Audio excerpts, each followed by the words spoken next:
उस महीने के कृष्ण पक्ष की एकादशी का नाम सफला एकादशी है। बहुत ही सुंदर कथा है। भगवान कृष्ण बोले, हे युधिष्ठिर, मैं दान, स्नान, तीर्थ, तप इत्यादि शुभ कर्मों से शीघ्र प्रसन्न नहीं होता हूँ। एकादशी व्रत करने वाला मुझे प्राणों के समान प्रिय लगता है। पूष मास के कृष्ण पक्ष की एकादशी का नाम सफला है। सब कार्यों को सफल कर बनाने वाली है। इसमें नारायण की पूजा की जाती है। ऋतु अनुसार फल फूल तथा पुष्प, धूप, दीप इत्यादि का पूजन कर चढ़ाना चाहिए। महात्मा की कथा, एकादशी महात्मा की कथा भी सुननी चाहिए। यह कथा मैं कहता हूँ, प्रेम से सुनो। चंपावती नगरी में महिष्मान नाम का राजा राज करता था। उसके 4 पुत्र थे। बड़े पुत्र का नाम लुम्पक था। वह बड़ा दुराचारी था। मांस, मदिरा, पर स्त्री गमन, वेश्याओं को संग इत्यादि कुकर्मों से संपूर्ण था। पिता ने उसे अपने राज्य से निकाल दिया। वन में एक पीपल का वृक्ष था जो भगवान को भी प्रिय था। सर्व देवताओं का क्रीड़ा स्थल भी था। ऐसे पतित पावन वृक्ष के सहारे लुम्पक भी रहने लगा, परंतु फिर भी चाल टेढ़ी ही रही। पिता के राज्य में चोरी करने चला जाता था। पुलिस पकड़कर छोड़ देती थी।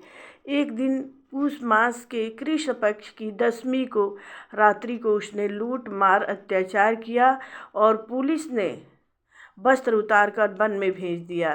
बेचारा पीपल की शरण में आ गया। इधर हेमगिरी पर्वत की पवन भी आ पहुंची। लुम्पक पापी के सब अंगों में गठिया रोग ने प्रवेश किया। हाथ पांव अकड़ गए। प्रातः सूर्योदय होने के बाद कुछ दर्द कम हुई। पेट का गम लगा।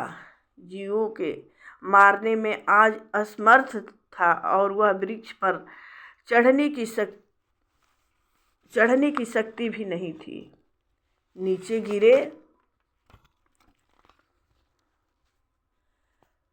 हुए फल बीन लाया और पीपल की जड़ में रख कर कहने लगा, हे प्रभु, वन फलों का आप ही भोग लगाइए। मैं अब भूख हड़ताल करके शरीर को छोड़ दूंगा। मेरे इस कष्ट भरे जीवन से मृत्यु भली है। रात्रि भर नींद नहीं आई।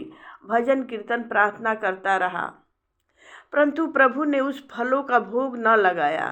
प्रातः काल हुआ तो एक दिव्य अश्व आकाश से उतरकर उसके सामने प्रकट हुआ और आकाशवाणी द्वारा नारायण जी कहने लगे, तुमने अनजान से सफला एकादशी का व्रत किया।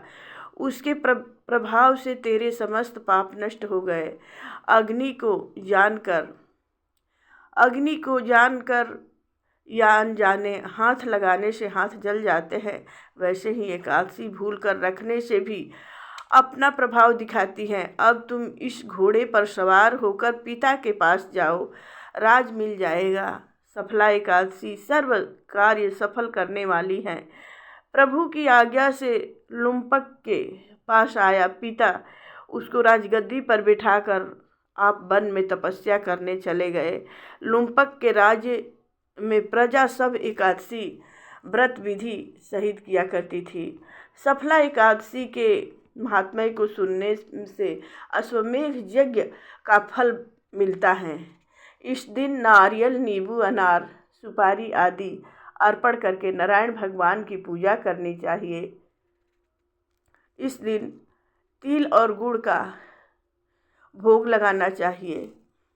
प्रेम से बोलिए, सफला एकादशी व्रत की जय हो। जय जय भगवान नारायण की जय हो।